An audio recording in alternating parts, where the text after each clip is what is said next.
Hi friends, welcome again Nirmal Academy. Today's topic article दी। देखिए दोस्तों, इससे पहले वीडियो में हम आर्टिकल ए के बारे में पढ़ चुके हैं, आर्टिकल एन के बारे में पढ़ चुके हैं। अभी हम पढ़ने जा रहे हैं आर्टिकल दी।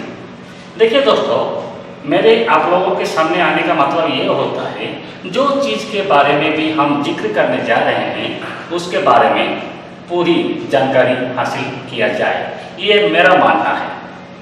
तभी मैं जिस तरह समझता हूँ एक चीज़ को, तुरंत मैं वही चीज़ें आपके सामने प्रकट करने की कोशिश करता हूँ, क्योंकि मुझे ऐसा लगता है, मुझे समझने में जब आसान हुआ, मेरे जूनियर्स, मेरे भाई बहन, मेरे दोस्तों को भी ये समझने के लिए आसान होगा, उसी भरोसा से मैं आपके सामने बार बार चला आता हूँ। तो आज का मुद्दा है आर्टिकल दी। तो दोस्तों, इसको समझने से पहले आपको थोड़ा पीछे में ढकल के लेऊंगा, क्योंकि उसी के ऊपर नज़र देना है, तभी इसको हम बेहतरीन रूप से समझ पाएंगे। देखिए, ये जो आर्टिकल दी होता है, इसको हम डेफिनेट आर्टिकल के तौर पर मानते हैं, डेफिनेट आर्टिकल के तौर पर मानते हैं। अभी आपके मन में ये सवाल पैदा हुआ होगा, ये डेफिनेट आर्टिकल क्या है भाई? बता रहा हूं मेरे दोस्तों। देखिए, इससे पहले article A and article an, उसको हम डेफिनेट आर्टिकल नहीं मानते हैं, उसको इंडिफिनिट आर्टिकल कहा जाता है। अभी डेफिनेट आर्टिकल क्या है, इंडिफिनिट आर्टिकल क्या है, बस इसको समझना है, उसी को लेकर ही आर्टिकल दी आया है। इंडिफिनिट आर्टिकल का मतलब होता है, मैं ए और एन के बारे में बता रहा हूं क्योंकि उसके साथ इसका रिलेवेंट है।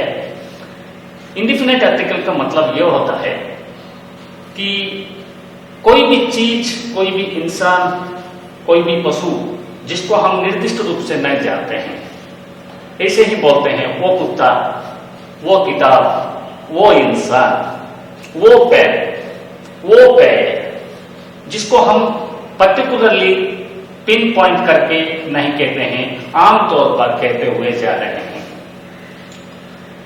उसी को कहते हैं इंडिफिनिट आर्टिकल, जिसका कोई निर्दिष्ट रूप नहीं होता है, बस जानकारी के लिए कहा जाता है, उसको कहते हैं इंडिफिनिट आर्टिकल। अब डेफिनेट आर्टिकल में आ जाता है दी, है ना? तो अभी मैं कुछ लिखा हूं आपको समझाने के लिए, इसको मैं पढ़ता जाऊंगा और एक एक चीज को मैं आपको समझाता जाऊंगा। आखिरी जब मैं एग्जाम्पल पे आऊंगा, वादा करता हूं आप पूरी तरह से समझ पाए होंगे। देखिए, article the is used when it is clearly understood who public what is meant. मतलब आर्टिकल दी एक ऐसा शब्द है जिसको हम लगाने से पहले उस चीज के बारे में, उस इंसान के बारे में, उस वस्तु के बारे में हम जब पूरी तरह से वाकिफ होते हैं, जानते हैं, तभी उस शब्द से पहले आर्टिकल दी लगाया जाता है। जिस इंसान के बारे में हम जानते हैं उसको पहचानते हैं, जिस पशु के बारे में हम जानते हैं उसको पहचानते हैं, जिस इंसान के बारे में हम जिक्र कर रहे हैं उसको हम जानते हैं, पहचानते हैं, इसीलिए उसका हम पिन पॉइंट मतलब फुल इंडिकेट करके कह रहे हैं, इसीलिए आर्टिकल दी वहीं लग जाएगा। इसका अर्थ यह है बिकॉज, क्यों? Because it is definite article. मैं बोल चुका हूं, क्योंकि ये डेफिनेट आर्टिकल है, और डेफिनेट आर्टिकल हम डेफिनेट इंसान या डेफिनेट पशु या डेफिनेट चीजों के ऊपर ही इस्तेमाल करेंगे, जिसको लोग समझ पाएंगे कि ये फलन चीजों के बारे में बता रहा है, पर्टिकुलरली पॉइंट आउट करके। Because it is definite article means which indicates about a particular person और थिंग्स। क्योंकि इसको यूज करने से लोगों को पता चल जाता है कि ये फलन चीजों के बारे में बता रहा है, निर्दिष्ट पिन पॉइंट करके बता रहा है, डेफिनेट के तौर पर, निर्दिष्ट के तौर पर यह बता रहा है। इसका अर्थ यह है। अभी ले लेते हैं एग्जाम्पल। देखिए, जिस चीज को कि सारा जगत जानते हैं उस चीज के बारे में अगर हम कुछ बात कर रहे हैं तो उनको समझने में आसान हो जाता है ना। वैसे एग्जाम्पल में देता हूं, द सन। सन मतलब होता है सूर्य। सूर्य को पाकिस्तान भी जानता है, अमेरिका भी जानता है, हाँ, और 10 साल के बच्चा भी जानता है, इसलिए इसको हम डेफिनेट आर्टिकल लगाते हैं, the sun. The moon, the earth, the Ganga, the Mahanadi, the Ram.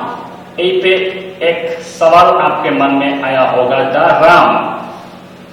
आप समझ रहे होंगे कि राम तो एक इंसान है, इसके पहले क्यों द लगा। मतलब समझने वाले समझ चुके हैं, मैं रामायण में जो रोल किया था उसी राम के बारे में मैं बता रहा हूं, क्योंकि जाहिर सी बात है, डेफिनेट इंसानों के सामने, डेफिनेट लोगों के सामने, पशुओं के सामने, डेफिनेट चीजों के सामने ही आर्टिकल दी लगता है। और जाहिर सी बात है, यहीं पे राम के सामने मैं अगर दी लगाया हूं तो मैं वो रामायण में काम करने वाला राम के बारे में ही मैं बता रहा हूं, मर्यादा पुरुष राम के बारे में ही मैं बताने वाला हूं या बता रहा हूं, ये समझने वाले समझ चुके हैं। The Gita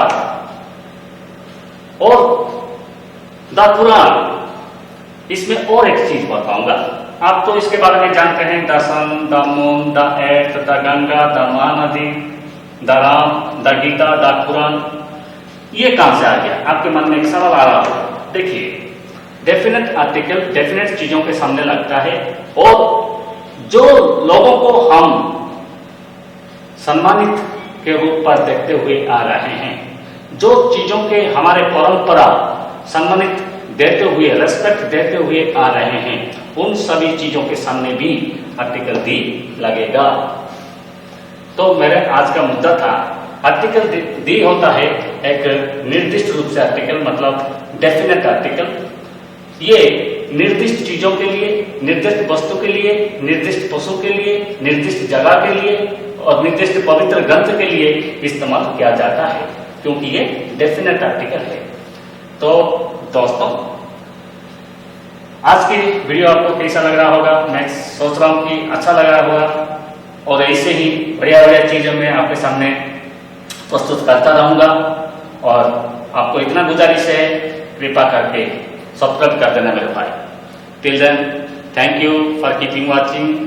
bye bye, take care.